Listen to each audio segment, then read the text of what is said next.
তুমি ওই মারে সাহায্য করো। আমার আল্লাহর কাছে গাউসে পাকের ডাক কবুল হয়ে গেছে।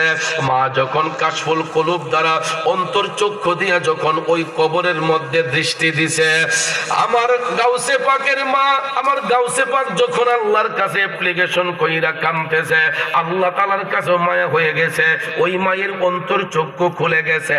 যখন মা অন্তর চক্ষু দিয়া সন্তানের কবরের দিকে তাকাইছে, তাকাইয়া যখন দেখতেছে তার সন্তানদারে আমার আল্লাহ জাহান্নামের আগুন দিয়া জ্বালাইতেছে, আর কি মায়ের মন পাষাণ থাকতে পারে?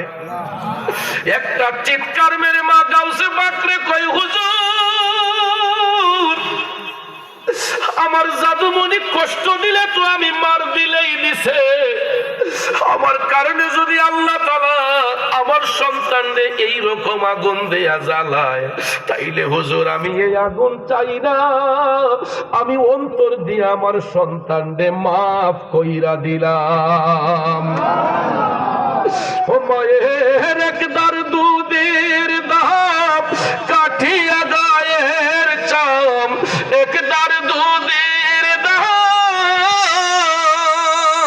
মায়ের, একদার দুধের দাম কাঠিয়া গায়ের চাম, পাপোশ বানাইয়া হরিণের সুদ হবে না, এমন দরদি হবে কেউ হবে না আমার মা, মা গো।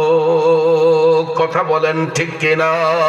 যুবক রে, যেই মা সন্তানদের ক্ষমা দিতে চাই নাই, ওই মা যখন নিজের অন্তর চোখ দিয়া তার ছেলের কবরে আযাব দেখছে, আর মায়ের দিল পাষাণ না, ছেলে যে মার সাথে বেয়াদবি করছে, ওই মায়ের মনে আর এটা রাখে নাই। কয় আল্লাহ আমি আমার জাদুরে অন্তর থেকে মাফ কইরা দিলাম। গাউসে পাক যখন এই কথা শুনলেন, তখন আমার গাউসে পাক আবার ওই ছেলের কবরের দিকে ঈমানি দৃষ্টি দিয়া দেখতেছেন। সত্যি সত্যি মা যখন সন্তানদের মাফ কইরা দিছে, আমার আল্লাহ ওই সন্তানের কবরের আযাব বন্ধ করে দিছে। তাইলে ছেলেরা বলো, আমরা মার সাথে সৎ ব্যবহার করব না দুর্ব্যবহার করব? অবশ্যই আমরা সৎ ব্যবহার করব। কথা কোন ঠিক না ঠিক? আমার যুবক ভাইয়েরা, পায়ে হাত রেখে বলবো, যেই ঘরে মা আছে ওই ঘরে আল্লাহর জান্নাত আছে, যেই ঘরে বাবা আছে ওই ঘরে আল্লাহর রহমত আছে।